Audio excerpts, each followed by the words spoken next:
नमस्कार दोस्तों, स्वागत है आपका बालाजी हिंदी क्लास में। तो दोस्तों, इस क्लास में हम बीपीएससी टियर 4 के लिए जो कि आपका भूगोल की बुक है, ये आपका बिहार SCRT 9th की क्लास की बुक है। इससे क्वेश्चंस बहुत ज़्यादा बने हैं। टियर फर्स्ट में, सेकंड में, थर्ड में बहुत सारे क्वेश्चंस बने हुए हैं। इसलिए इस बुक को पूरा लाइन बाय लाइन मैं रिपीट करवा रहा हूँ। आपने देखा होगा कि बीपीएससी में भूगोल से बुक से पूरा एक लाइन उठा के रख दिया गया है। अगर आप पूरी बुक को पढ़ लेते हैं तो निश्चय ही आपसे 20 से 25 क्वेश्चन इससे बनने की संभावना होती है। तो चलिए प्रारंभ करते हैं।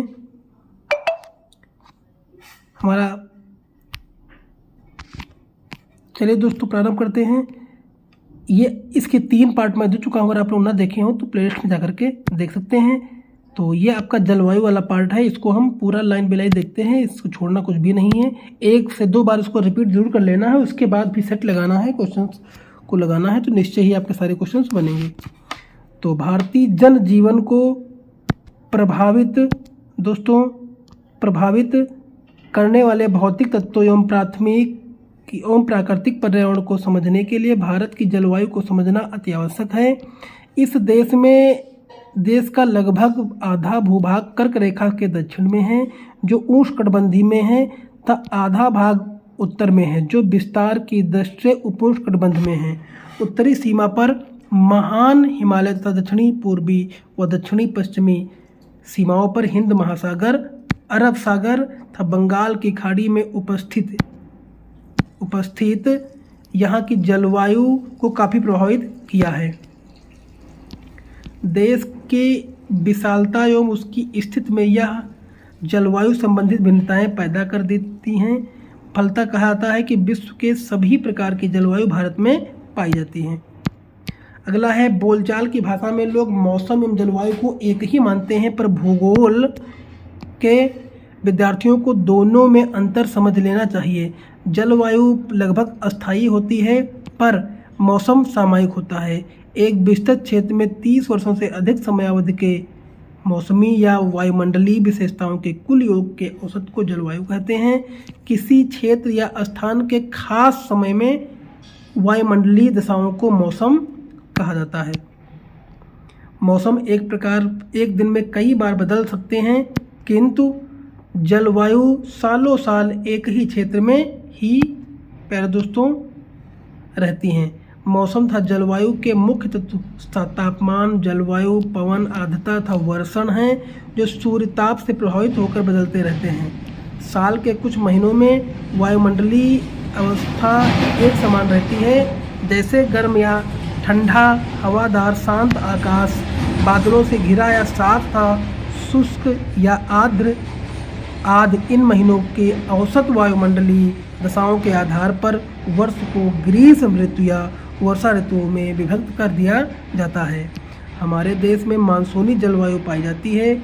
मानसून शब्द की उत्पत्ति अरब भाषा के मौसम शब्द से हुई, जिसका अर्थ है मौसम या ऋतु होता है। तो धीरे धीरे मानसून शब्द का प्रयोग उन हवाओं के लिए दोस्तों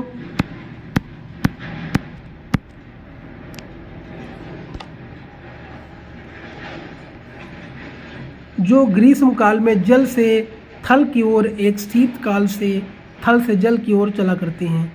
एशिया में इस प्रकार की हवाओं से प्रभावित क्षेत्र को मासूम एशिया का नाम दिया गया है, जिसमें अपना देश भारत का मुख्य स्थान है। भारत की मानसूनी जलवायु में एकता के साथ स्पष्ट प्रादेशिक विविधता भी है। राजस्थान के बाड़मेर इलाके में जून के किसी दिन का तापमान 48 से 50 डिग्री सेंटीग्रेड होता है, तो उसी दिन कश्मीर के पहलगांव या गुलबर्ग का तापमान 20 डिग्री सेंटीग्रेड रहता है, कम होता है। यहाँ तक कि गुलमर्ग के उत्तर में तापमान 0 डिग्री सेल्सियस से कम भी रहता है। इस समय जून सारा उत्तर भारत गर्म एवं शुष्क हवाओं की चपेट में रहता है, जबकि असम में इतनी वर्षा होती है कि ब्रह्मपुत्र नदी में भयंकर बाढ़ आने लगती है। दोस्तों, भारत के समुद्री तटीय क्षेत्र में तापमान सम एवं स्थल के मध्य में विषम पाया जाता है। ये सभी दैनिक विषमताएं हैं। ये भिन्नताएं वार्षिक दृष्टि भी दिखाई देती हैं। दिसंबर की रात में कारगिल जैसे स्थानों में न्यूनतम तापमान 40 डिग्री सेंटीग्रेड तक हो जाता है। जून माह में तिरुवनंतपुरम में या चेन्नई में तापमान 25 डिग्री से 30 सेंटीग्रेड से होता है। उसी समय पश्चिम राजस्थान में यह 50 डिग्री सेंटीग्रेड तक चला आता है। वर्षा की दृष्टि से मानसराम में औसत वार्षिक वर्षा 1180 सेंटीमीटर होती है, जबकि इस जैसलमेर में 12 सेंटीमीटर से अधिक नहीं होती है। अक्टूबर नवंबर में दक्षिण भारत के पूर्वी भाग में लौटते मानसून से अधिक वर्षा होती है, जबकि उत्तर भारत में शीतोष्ण चक्रवात से वर्षा होती है। दिसंबर जनवरी में कश्मीर के किसान ठंड से कांपते होते हैं। उसी समय केरल तट पर मोपला स्थानीय जनजाति केवल एक लुंगी पहनकर खुले बदन धान की खेती करता मिलता है। उत्तर भारत में वर्षा की मात्रा पूर्व से पश्चिम में घटते जाती है, जिसमें लोगों के भोजन, वस्त्र एवं आवास में भिन्नता पाई जाती है। जलवायु को नियंत्रित करने वाले कारकों के लिए यह शब्द लैंडफॉर्म का प्रयोग किया जाता है। ये जलवायु को प्रभावित करते हैं। एल से लैटिट्यूड यानी अक्षांश, ए से एल्टीट्यूड यानी ऊंचाई, एन से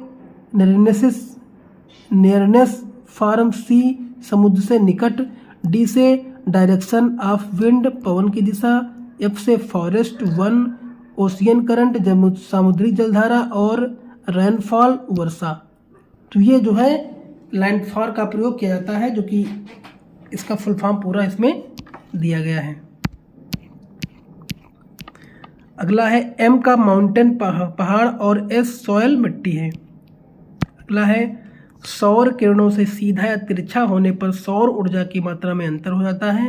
सूर्य की किरणें निम्न अक्षांशों पर सीधी तथा उच्च अक्षांशों पर तिरछी पड़ती हैं। यही कारण है कि हम विषुवत रेखा से ध्रुवों की ओर बढ़ने पर तापमान घटता जाता है। जैसे समुद्र तल से धरातल की ऊंचाई बढ़ती जाती है, वायुमंडल विरल होता जाता है तथा तापमान घटता जाता है। इसी कारण कि निम्न अक्षांश में स्थित ऊटकमंड अर्थात ऊटी तमिलनाडु में तापमान काफ़ी कम रहता है और गर्मी में काफ़ी समय में पर्यटक यहाँ आते हैं। कहीं भी तापमान बढ़ने पर वायुमंडल घटता है तथा तापमान घटने पर वायुमंडल बढ़ता है। पवन उच्च वायुदाब से निम्न वायुदाब की ओर बहने लगते हैं। ऐसे में यदि जल भाग में पवन आते हैं तो उसमें पर्याप्त नमी होती है, जिसमें वर्षा होती है, किंतु स्थल भाग से आने वाले पवन शुष्क होते हैं।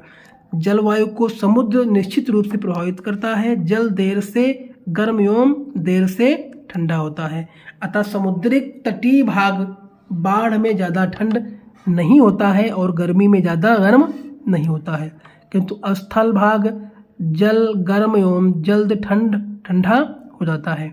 अतः महाद्वीप का मध्य भाग जाड़े में अति ठंडा तथा गर्मी में अति गर्म हो जाता है। समुद्र के नज़दीक वाले भूभाग में सम तथा समुद्र से दूर के भूभाग में विषम जलवायु पाई जाती है। दोस्तों, ये गर्म ठंडी सामुद्रिक जलधाराएं जिस तटीय क्षेत्र से गुजरती हैं उसे प्रभावित करती हैं। ऊंचे पर्वत वाष्पयुक्त पवन को रोककर वर्षा कराता है, जिसे पवनाभिमुख भाग में मूसलाधार वर्षा होती है, जिस वृष्टि छाया प्रदेश कहा जाता है और वन प्रदेश को आकर्षित करता है तथा सूर्य के प्रखर किरणों से बचाता है। पृथ्वी के प्रकार भी तापमान की प्रभावित करते हैं। बलुई या ककरीली मिट्टी जल्द गर्म होकर तापमान में वृद्धि करती है, पर चिकनी या जलोढ़ मिट्टी जल्द गर्म नहीं हो पाती है। अब देखिए भारतीय जलवायु को प्रभावित करने कारक कौन कौन से हैं। अगला है आपका अक्षांश। कर्क रेखा 23.5 डिग्री उत्तरी भारत के मध्य से गुजरती है। भारत में कर्क रेखा के उत्तर उपोष्ण दक्षिण उष्णकटिबंधीय जलवायु पाई जाती है, अतः दक्षिण भारत में गर्म एवं उत्तर भारत में अपेक्षाकृत ठंडा रहता है। अब देखिए ऊंचाई। ऊंचाई बढ़ने के साथ साथ तापमान घटता जाता है। भारत के उत्तर में हिमालय पर्वतमाला स्थित है, जिसकी औसत ऊंचाई महान हिमालय लगभग 6000 मीटर है। भारत के तटीय तथा मैदानी क्षेत्र की ऊंचाई 30 से 150 मीटर है। फलतः पर्वतीय क्षेत्र ठंडा तथा मैदानी या तटीय क्षेत्र अपेक्षाकृत गर्म रहता है। जाड़े में मध्य एशिया से आने वाली बर्फीली हवाएं हिमालय को पार नहीं जा पाती, जिससे यहाँ तापमान बहुत ज़्यादा नहीं गिर पाता है, परंतु गर्मी में हिमालय मानसूनी हवाओं को रोककर भारत में अच्छी वर्षा कराती है। अब देखिए वायुदाब एवं पवन। वायुदाब एवं पवनों की दिशा ने भारत की जलवायु को विशिष्ट बना दिया है। भारत में कर्क रेखा क्षेत्र में विषुवत रेखा की ओर उत्तर पूर्वी मानसून पवनें चलती हैं। ये उष्णकटिबंधीय उच्च दाब पेटी से उष्णकटिबंधीय निम्न दाब अर्थात समुद्र से स्थल की ओर चलते हैं। फलतः इसमें वर्षा नहीं होती है।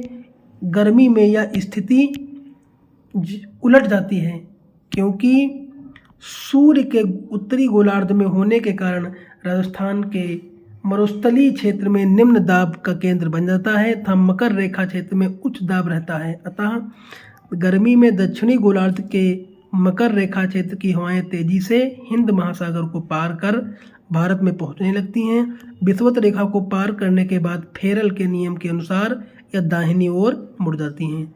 दक्षिण भारत से चलने वाले इसे दक्षिण पश्चिम मानसून कहता है। इसे हवा से पूरब भारत में व्यापक वर्षा होती है।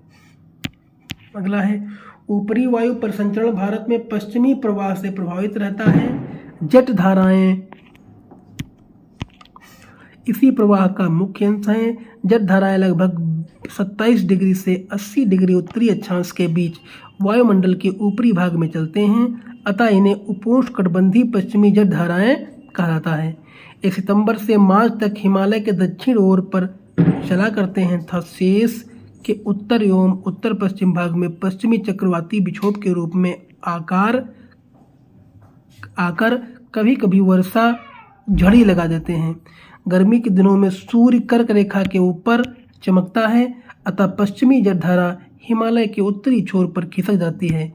तब एक पूर्वी जलधारा जो उष्णकटिबंधीय पूर्वी जलधारा कहलाती है, गर्मी में अप्रैल से अगस्त दक्षिण के ऊपर लगभग 14 डिग्री उत्तरी अक्षांश के आसपास बहती है तथा बंगाल, उड़ीसा, आंध्र प्रदेश आदि के तटीय भाग में कभी कभी तूफानी वर्षा के साथ वर्षा करती है। ऐसी स्थिति को बनाने में वायुमंडल में अंतर तथा पवन की दिशा मुख्य कारक है। अगला है जल एवं जल का वितरण। भारत की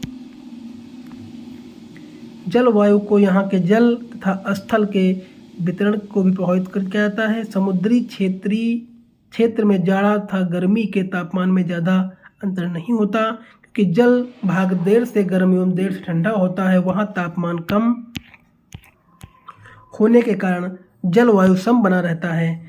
दक्षिण भारत के तटीय क्षेत्र इसके प्रभाव में रहते हैं, पर उत्तर भारत के समुद्र से दूर होने के कारण समुद्र का प्रभाव नहीं पड़ता है। फलतः वहाँ जाड़े में खूब जाड़ा तथा गर्मी में खूब गर्मी पड़ती है। वार्षिक तापांतर बहुत ज़्यादा होता है तथा जलवायु विषम बन जाता है। यही कारण है कि दिल्ली में जाड़े में ऊनी कपड़े तथा गर्मी में वर्ष दोनों में खूब बिक्री होती है। एल नीनो क्या है? एल नीनो स्पेनिश शब्द है जिसका अर्थ है शिशु होता है। वास्तव में एल नीनो एक गर्म जलधारा है जो दक्षिण अमेरिका के पेरू, इक्वाडोर देशों के प्रशांत तटीय भाग में 3 से 7 वर्ष के अंतराल पर उत्पन्न होती है। इस गर्म जलधारा के कारण जल का तापमान अचानक 5 डिग्री से 10 डिग्री सेंटीग्रेड तक बढ़ जाता है। जब यह धारा पूर्वी द्वीप समुद्र क्षेत्र में पहुंचती है तो वहां निम्न दाब का क्षेत्र बन जाता है। इसके कारण दक्षिण पश्चिम मानसून पवन का कुछ अंश इस निम्न दाब की ओर आकर्षित हो जाता है। परिणाम स्वरूप उत्तरी भारत में सामान्य से कम वर्षा होती है तथा सूखे की समस्या उत्पन्न हो जाती है। 1987 का सूखा एल नीनो के कारण ही पड़ा था। ऐसे मौसम वैज्ञानिकों का कहना है कि दूसरी और यह गर्म जलधारा प्रकट नहीं हो पाती, उस समय भारत में मानसून सामान्य रहता है तथा अच्छी वर्षा होती है और कभी कभी बाढ़ का दृश्य उत्पन्न हो जाती है। एल नीनो के अध्ययन से मानसून का पूर्वानुमान लगाया जाता है। अब देखिए ला नीना क्या है। इसकी उत्पत्ति भी कभी कभी पेरू के तट पर होती है। यह ठंडी जलधारा भी पूर्वी द्वीप समूह क्षेत्र में पहुंचकर वायुदाब को बढ़ा देती है। इसे उच्च वायुदाब से चारों ओर आर्द्रताएं चलती हैं। इसके कुछ मात्रा भारत में पहुंचकर दक्षिण भारत पश्चिम मानसून हवा में जल की मात्रा बढ़ा देती है, जिससे सामान्य से अधिक वर्षा होती है, जिसके कारण अनेक भागों में बाढ़ की समस्याएं उत्पन्न हो जाती हैं। इसके कारण ऑस्ट्रेलिया, दक्षिणी पूर्व एशिया तथा चीन में भी भारी वर्षा होती है। अब देखिए भारत का मानसून। अरबी शब्द मौसम से मानसून शब्द की उत्पत्ति हुई है। इस शब्द का उपयोग सर्वप्रथम अरब के नाविक अरब सागर में चलने वाली उस हवाओं के लिए किया जाता है जो ऋतु के बदलते ही अपनी दिशा में बदल देते हैं। भारत में बोलचाल भाषा में मानसून का अर्थ वर्षा से है। अच्छा मानसून का अर्थ वर्षा से नहीं है। भारत में इस हवाओं की दिशा 6 माह दक्षिण और 6 माह उत्तर पूर्व रहती है, अतः इसे क्रमशः दक्षिण पश्चिम मानसून था उत्तर पूर्व मानसून कहा जाता है। गर्मी के महीने में जब सूर्य कर्क रेखा के आसपास लंबवत चमकता है तब भारत का उत्तर पश्चिम भाग अत्यंत गर्म हो जाता है। फलतः वहाँ एक बृहद तथा एक गहन न्यून वायुदाब का क्षेत्र विकसित हो जाता है, किंतु मकर रेखा के पास सूर्य की तिरछी किरण के कारण तापीय प्रभाव कम रहता है। इससे तुलनात्मक दृष्टि से उच्च दाब क्षेत्र बन जाता है।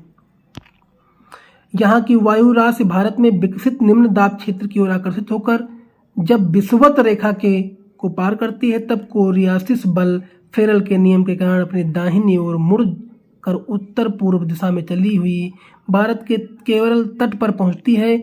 यह पवन दक्षिण पश्चिम मानसून के नाम से जानी जाती है, जो मूलतः दक्षिण पूर्वी सनमार्गी पवन का विस्तार है। ये हजारों किलोमीटर समुद्री मार्ग से आने के कारण प्रचुर जलवाष्प लाती है। दक्षिण पश्चिम मानसून केरल तट पर 1 जून को पहुंचता है और शीघ्र ही 13 से 15 जून तक मुंबई एवं कोलकाता होते हुए मध्य जुलाई तक संपूर्ण भारत पर जाता है। मानसून हवाओं के मार्ग में यदि कोई पर्वत अवरोधक बनता है तो वहां से ऊपर उठकर घनीभूत हो जाता है, जिससे भारी वर्षा होती है। पश्चिमी घाट, सह्याद्री का पश्चिमी ढाल तथा हिमालय के दक्षिणी ढाल पर भारी वर्षा का यही कारण है कि सामान्यतः पर्वत के पवन अभिमुख ढाल पर भारी वर्षा हो सकती है, किंतु पर्वत का पवन विमुख ढाल वृक्ष छाया में पड़ता है, इसमें बहुत कम वर्षा होती है। पश्चिमी घाट का पूर्वी भाग वृक्ष छाया प्रदेश पड़ता है, इसलिए कम वर्षा होती है। अगला दक्षिण पश्चिम मानसून जिन क्षेत्रों को खाली करता है वहां उत्तर पूर्वी मानसून अपने प्रभाव में ले जाती है और उत्तर पूर्वी मानसून का काल इस प्रकार मध्य नवंबर से मध्य मार्च तक प्रभावी रहता है। इससे भारत के दक्षिणी तटीय भाग में कहीं वर्षा तो कहीं होती है। इस अवधि में पछुआ पवन की पेटी के दक्षिण की ओर खिसक जाने से पछुआ पवन विक्षोभ के कारण भारत के उत्तरी मैदान में वर्षा होती है, जो रबी फसलों को लाभ देती है। परिणाम स्वरूप अब दक्षिण पश्चिम मानसून को आगे बढ़ना धीरे धीरे कम होने लगता है। 1 सितंबर जो राजस्थान मरुस्थल तक नहीं पहुंच पाता है वह 15 सितंबर तक यह चंडीगढ़, दिल्ली एवं श्रीनगर तक रुक जाता है। 1 अक्टूबर तक यह मुंबई, भोपाल तथा लखनऊ को छोड़कर देता है और 10 अक्टूबर तक यह उत्तरी पूर्वी छोड़ देता है तथा 15 नवंबर तक यह पूरे भारत को छोड़ देता है। इसे लौटती मानसून दोस्तों कहते हैं। मानसून का स्वभाव क्या है दोस्तों?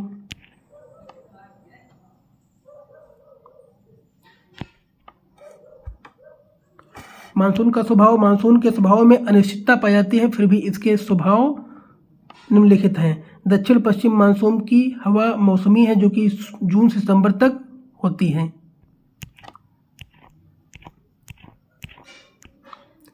समुद्र से दूरी बढ़ने पर वर्षा की मात्रा घटती है। कोलकाता में 162.5 सेंटीमीटर, पटना में 135 सेंटीमीटर, इलाहाबाद में 100 सेंटीमीटर तक, दिल्ली में केवल 67 सेंटीमीटर तक वर्षा होती है।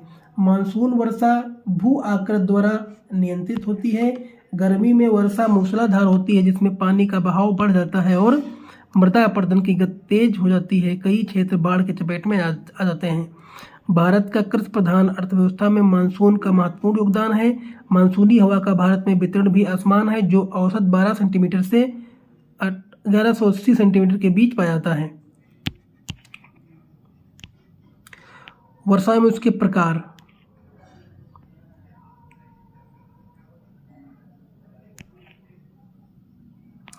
वर्षा में उसके प्रकार देखिए, भारत में ग्रीष्मकालीन और शीतकालीन वर्षा दोनों होती हैं। अब देखिए शीतकालीन वर्षा क्या है। भारत में ग्रीष्मकालीन वर्षा दक्षिण पश्चिम मानसून हवा से होती है। दक्षिण भारत त्रिभुजाकार होने के कारण दक्षिण पश्चिम मानसून हवा दो शाखाओं में बंटकर आगे बढ़ती है। एक शाखा अरब सागर में, जिसमें भारत के पश्चिमी तटीय भाग तथा पश्चिमी घाट पश्चिम के पश्चिमी ढाल पर भारी वर्षा होती है। दूसरी शाखा बंगाल की खाड़ी में। इस शाखा के अंडमान निकोबार द्वीपों में वर्षा होती है। आगे बढ़ने पर मानसून पूर्वांचल एवं मेघालय के बीच पश्चिम की ओर मुड़ जाती है तथा पूर्वोत्तर भारत एवं गंगा ब्रह्मपुत्र के मैदान में वर्षा करती है। जो यह पश्चिम की ओर बढ़ती है, वर्षा होने के कारण नमी की मात्रा घटने लगती है। फलस्वरूप पूर्व से पश्चिम वर्षा की मात्रा कम होती जाती है। पूर्वोत्तर भारत में 250 सेंटीमीटर से अधिक वर्षा, मौलिसराम में 1187 मीटर वर्षा होती है। वहीं राजस्थान के पश्चिमी भाग में 25 सेंटीमीटर वर्षा से भी कम होती है। दोस्तों अब देखिए शीतकालीन वर्षा। भारत में शीतकालीन वर्षा के एक सीमित क्षेत्र हैं। लौटती मानसून तथा उत्तरी पूर्वी मानसून से भारत के पूर्वी तटीय भाग तमिलनाडु तथा केरल में वर्षा होती है। इससे चलने वाली यह हवा बंगाल की खाड़ी से होकर गुजरती है तो नमी धारण कर लेती है, जिससे वर्षा होती है। शीत ऋतु में जब पवन पेटियां दक्षिण की ओर खिसक जाती हैं तो भारत का पश्चिमोत्तर भाग पछुआ पवन की ओर के प्रभाव में आता है। दक्षिण पश्चिम से चलने वाली यह हवा भारत के प्रवेश कर राजस्थान, पंजाब, हरियाणा, उत्तर प्रदेश एवं बिहार में वर्षा करती है। यह दक्षिण विक्षोभ के कारण होती है। वर्षा पश्चिम से पूर्व की ओर घटती जाती है। ग्रीष्मकालीन वर्षा जहाँ खरीफ फसलों को लाभ पहुंचाती है, वहाँ शीतकालीन वर्षा रबी की फसलों के लिए। अब देखिए ऋतुएं कौन कौन सी हैं। भारत देश में कुल 6 ऋतुएं पाई जाती हैं, जो अन्य देशों की तुलना में दुर्लभ हैं। ये ऋतुएं बसंत, ग्रीष्म, वर्षा, शरद, हेमंत एवं शिशिर हैं। किंतु भौगोलिक दृष्टया मौसम विभाग के अनुसार भारत में मुख्यतः निम्नलिखित 4 ऋतुएं हैं। शीत ऋतु मध्य प्रदेश से मध्य नवंबर से मध्य मार्च तक, ग्रीष्म ऋतु मध्य मार्च से मध्य जून तक, और वर्षा ऋतु मध्य जून से मध्य सितंबर तक, और लौटती मानसून मध्य सितंबर से मध्य नवंबर तक। दोस्तों